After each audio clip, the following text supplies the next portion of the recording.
I want to thank Gary Lynn Floyd for the music today, and my son Michael Stricker for reading.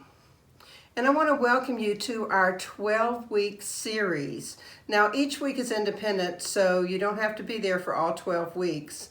But we're starting a series on the book called Chop Wood, Carry Water by Rick Fields.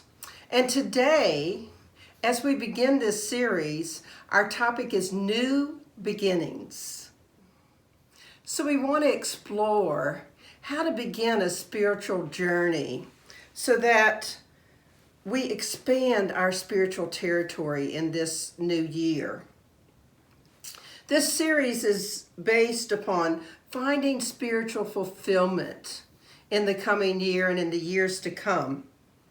And to understand the magnitude of our commitment around this new spiritual journey, let's embrace these words of Lao Tzu. A journey of 1,000 miles begins with a single step. But first, your question of the week. What is the one choice that you can make today to gather provisions for this spiritual journey? Knowing you can only begin at this moment and you can only start from where you are. One more time. What is the one choice that you can make today to gather provisions for your spiritual journey? Knowing that you can only begin in the present and you can only start from where you are. So there's a Zen phrase that's related to this book. Before enlightenment, chop wood, carry water. After enlightenment, chop wood, carry water. And it relates both to enlightenment and mindfulness. Because the true practice of mindfulness means watching the mind to find that essence of the mind which brings us to wisdom and enlightenment. There was a young boy who wanted to become a monk. He dreamed of being enlightened and learning great things. And so he went up to the monastery and they accepted him. And he was told that every day he had to chop wood for the fires in the monastery, and he had to go carry water for absolutions and for the kitchen. He attended prayers and meditation every day, but he didn't feel like the lessons that he was learning were anything other than sparse. So one day, he was told to bring tea to the abbot. And so as he was walking into the abbot's chambers, he was thinking to himself about how he might approach this particular question that he had. So he said to the abbot, "All I do every day is chop wood and carry water. I want to learn and I want to understand things. I want to be great one day, like you." The abbot gestured to all the scrolls on his walls, and he said, "When I joined, I was a young boy like you, and every day I would chop wood and carry water. Like you, I understood someone had to do those things, but like you, I wanted to move forward. So eventually, I read all the scrolls. I met with kings and I gave counsel. I became the abbot. And now I understand that the key to everything is that everything is chopping wood and carrying water. And that if one does everything mindfully, then it's all the same. If one does everything mindfully, then it's all the same." I think both that phrase and the story tell us some profound wisdom, and yet it's quite simple. Before we develop the true nature of wisdom and enlightenment, we chop wood and carry water but our mind is polluted with mental obstructions and worldly thoughts. And we're not present to the moment now. After we find true wisdom and we experience enlightenment, everything might look the same to an external eye. But in the internal eye, everything is different. Everything is changed. We're aware of the transience of visual forms. Nothing is really what it appears to be, and no thing is what it appears to be. One of the beginning statements in A Course in Miracles is, above all else, I want to see things differently.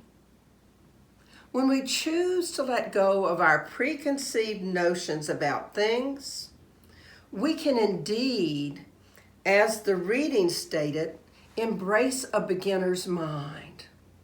And for this journey, for this spiritual journey, what we need is a beginner's mind. Did you know that there's actually 4 stages to learning? This first stage is you don't know that you don't know. When we're in the don't know that we don't know, we're just unaware that there's something we might be able to learn. For example, a 3-month-old is unaware that there's a process of learning to ride a bicycle. Not only is he unaware of it, but has no desire to learn that at that stage in life. That 3-year-old doesn't know what he doesn't know about learning to ride a bicycle. And then along comes stage 2. You know that you don't know. In this stage, we're aware of something that we don't know. For example, a 6-year-old that's never owned a bike or learned to ride one is aware that people ride bikes and probably knows that he doesn't know how to ride a bike. He's in that stage of he knows he doesn't know. Probably wants to learn to ride a bike, but doesn't know how. In stage 3, you don't know that you know.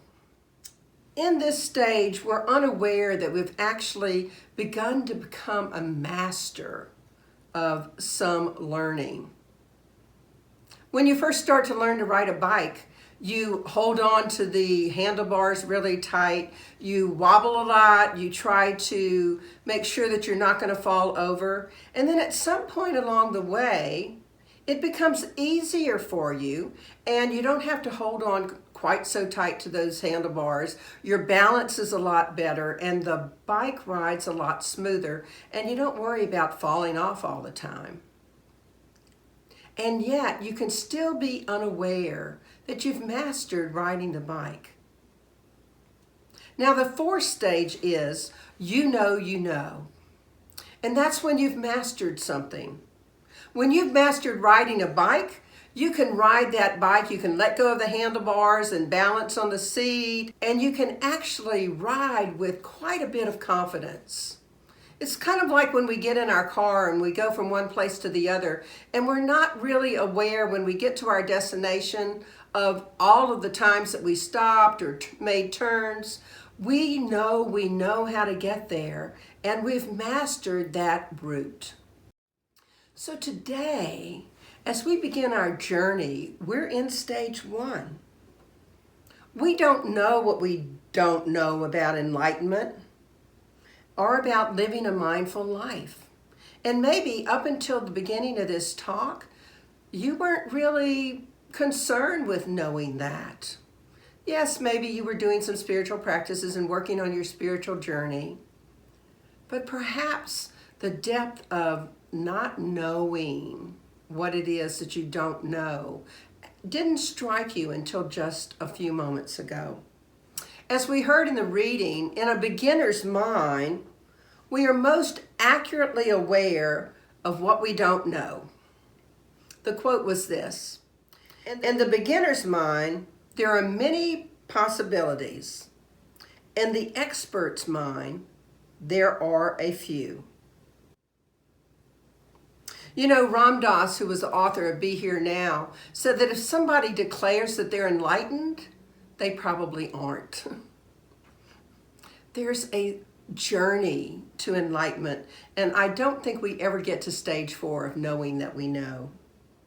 My prayer in these next 12 lessons on chop wood and carry water is that we as a group discover how to walk that path of enlightenment.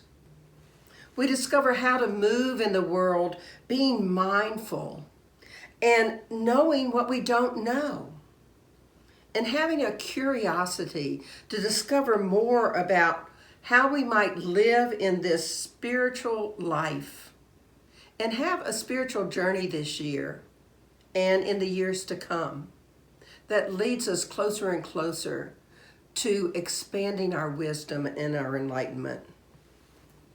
I know I've been on this journey for many years, and I'm still on the journey, and expect as long as I'm breathing that I'll continue to be on this journey to enlightenment.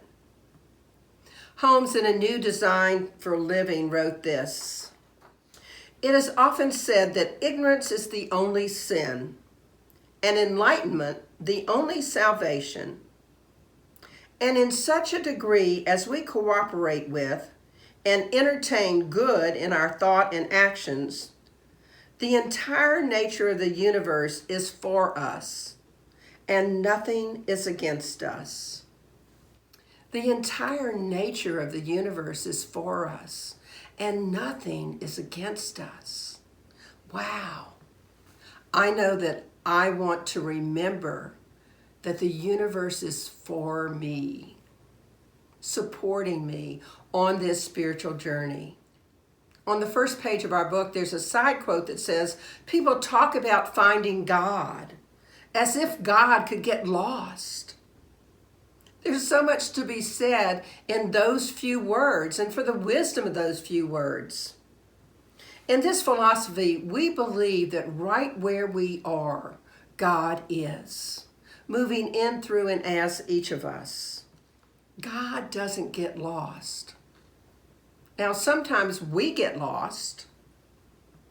We fail to notice that the divine is living in, through, and as us. We buy into that illusion that what we believe about life is absolutely the truth, and even believe that we must suffer sometimes. I now subscribe to the belief that my suffering is of my own making. It's when I'm lost to the reality of the divine living in me, when I'm lost to the knowing that right where I am, God is, that I suffer. And that my joy, my bliss, and my blessings appear to disappear. G. Spencer Brown wrote this: "We cannot fully understand the beginning of anything until we understand the end." Let me repeat that. We cannot fully understand the beginning of anything until we understand the end. So what might your end be on this journey to enlightenment? Think about that for a minute.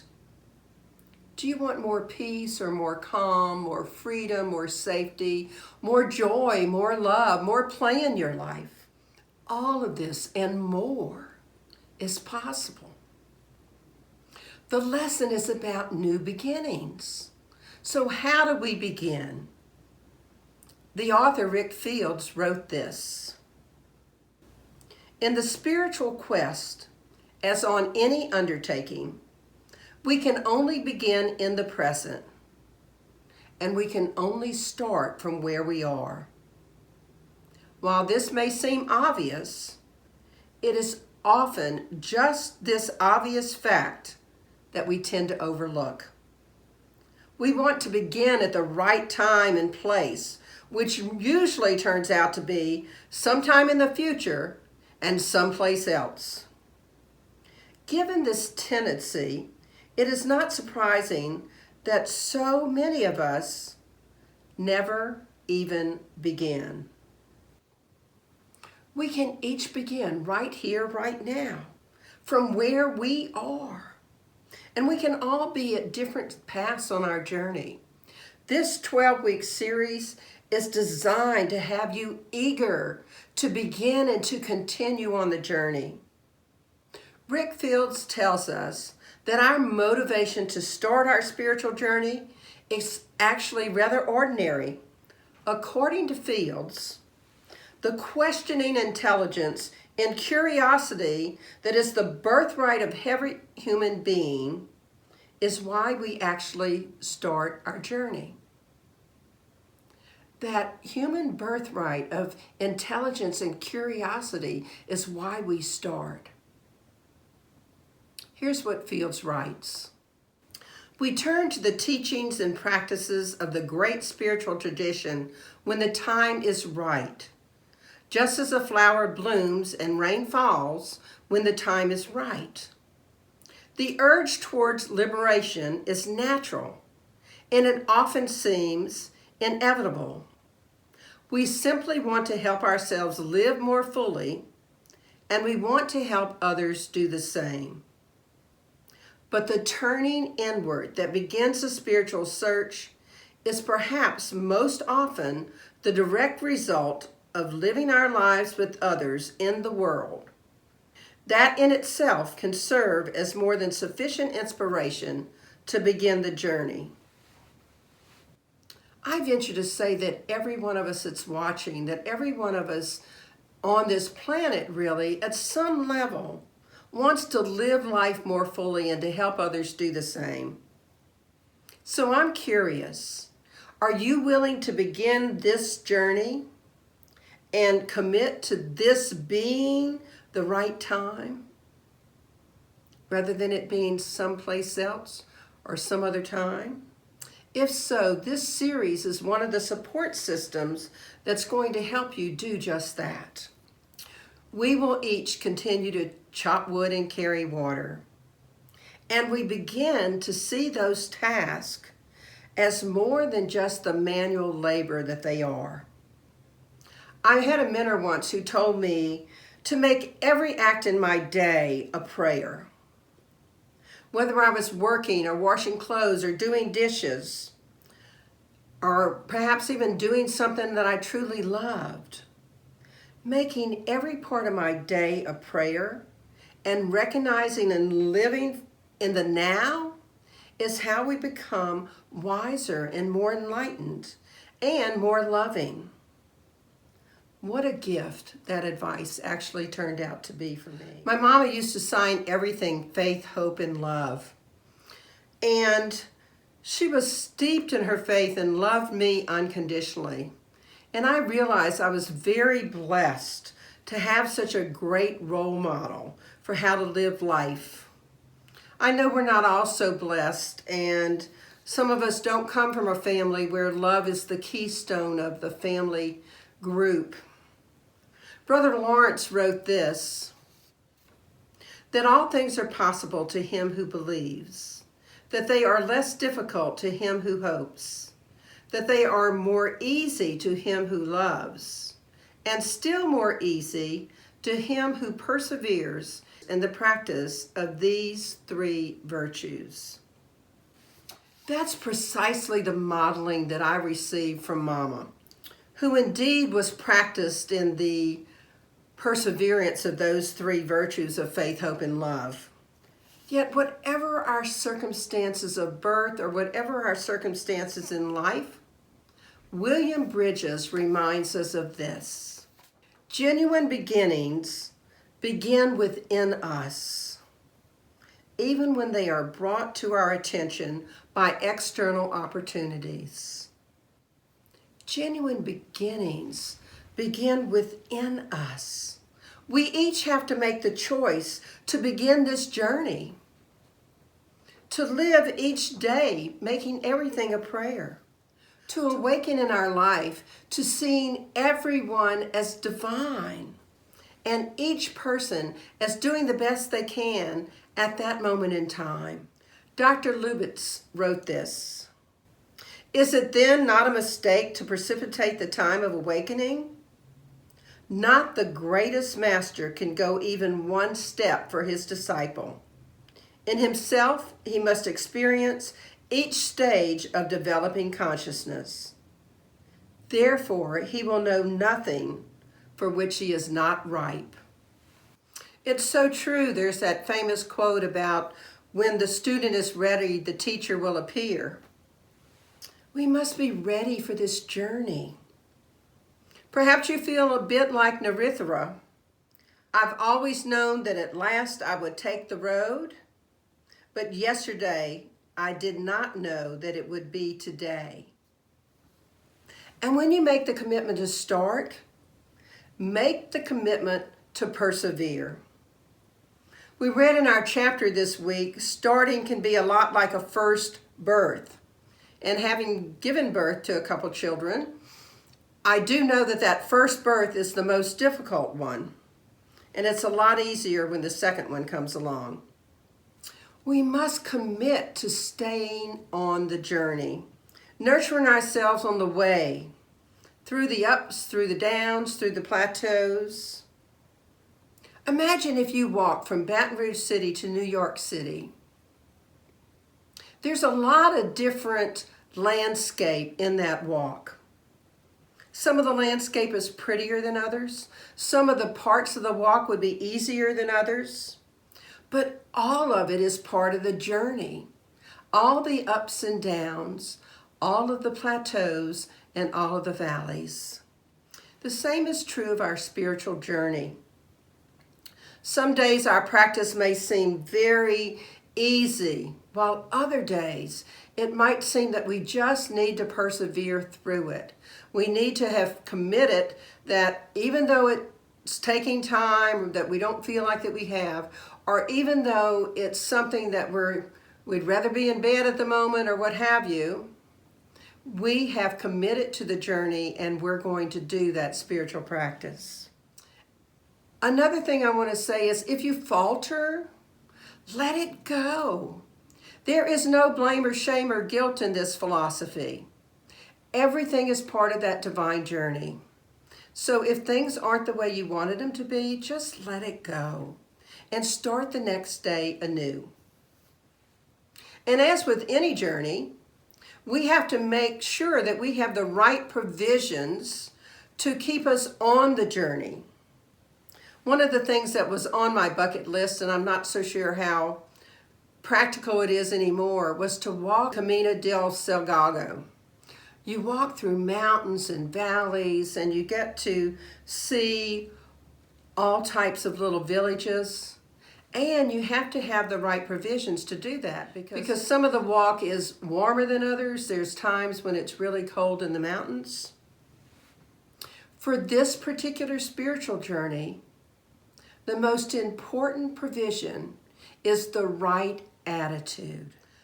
So should you get detoured along the way, just accept it as part of the journey and notice that you can persevere. Living in the now is another provision of this journey. We need to remember that now's the only moment we have. Yesterday's already gone, tomorrow hasn't come yet. What we have is right now. I love that phrase, yesterday is history, tomorrow's a mystery. Today is a gift, they call it the present. So I invite you, rather than focusing on the destination, which actually we may not ever get to that place of true enlightenment, focus on today. How can you have faith, hope, and love today and persevere through whatever happens to come up in your day? Alan Watts was an English writer and theologian, and he was known for interpreting the Eastern philosophies such as Buddhism and Taoism. And he wrote this: "The most strongly enforced of all known taboos is the taboo against knowing who or what you really are behind the mask of your apparently separate, independent, and isolated ego. So what mask do you wear of separateness or isolated ego? Where are you unaware, not knowing that you don't know, that you're creating this independent world around you? Those are questions that you can ponder as we move through these series. What is it you might be clinging to that is keeping you from moving forward into a marvelous new year? A marvelous new world of awareness, of mindfulness, and yes, of enlightenment. Alan Watts also wrote this: "It seems impossible and even absurd to realize that myself does not reside in the drop alone, but in the whole surge of energy which ranges from the galaxies to the nuclear fields in my body. At this level of existence, I am immeasurably old. My forms are infinite, and their coming and goings are simply the pulses or vibrations of a single and eternal flow of energy." Can you imagine yourself as part of the galaxies, or as one of the one with all that exists? The work of Chariot has these wise words that I'd like to bring us to a close with. When a man takes one step toward God, God takes more steps toward man than there are sands in the worlds of time. This is called the welcoming of God, or Kabbalah. Are you willing to take just one step toward God today by choosing to begin this journey? I know I am, and I look forward to all those steps that God takes towards me.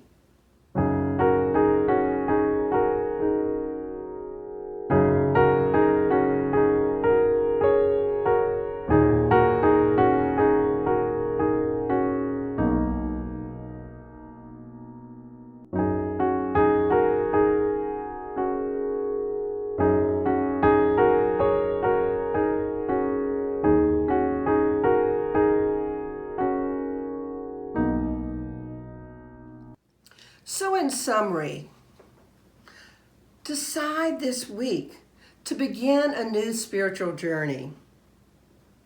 And to do that, remember, before enlightenment, chop wood, carry water. And after enlightenment, chop wood, carry water. Be mindful to live in the now so that you can find wisdom and enlightenment. And remember that a journey of 1,000 miles begins with a single step. Begin in the present and from where you are right now. No one can walk this journey for you. You can have lots of master teachers, but you need to walk it alone. And if you falter, let it go. Start anew the next day. And finally, have the right provisions. Come with the right attitude. Have faith, hope, love, and perseverance. And live in the now as part of the galaxies and the energy of the one life that exists. So here's your affirmation for the week. How is it that I so easily and willingly make the choice today to gather provisions for my spiritual journey, knowing I can only begin in the present and I can only start from where I am? So here's your challenge for the week. Make a conscious choice to have a beginner's mind and to start to see things differently. Entertain good in all your thoughts and actions. And commit that this is the right time and place for you to begin and stay engaged in this spiritual journey. This journey of thousands and thousands of steps, which is beginning with your one step right now. So let's pray. Just taking a deep, nourishing breath, settling into that place where you know the divine resides within you. and connecting with that divine self, with the love and the joy and the peace and the comfort and the ease and the grace and the freedom and the safety that the divine is, all of which are right there within. What I know to be the truth is that each of us is considering this spiritual journey for this year, considering moving through these next 12 weeks as we learn together, as we go from that stage of, I don't know that I don't know, to the stage of, I know I don't know, to the stage of, I don't know that I know. And possibly even in small doses, recognizing within the enlightenment that we know that we know. I am so grateful to have this opportunity to begin this journey with each of you. I am so excited about it and so grateful that it's a journey we can make together, supporting each other. And it's from all that gratitude that I release these words into the law of mind, spirit, and action, knowing the truth that God has already called it done. And so I can just let it be. So I say amen, and we affirm it together. And so it is.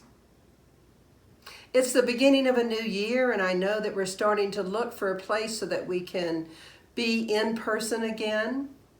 So I'm hoping that you will continue to support us with your time, talent, and treasures, and enjoy the music of the music team here, our offertory blessing.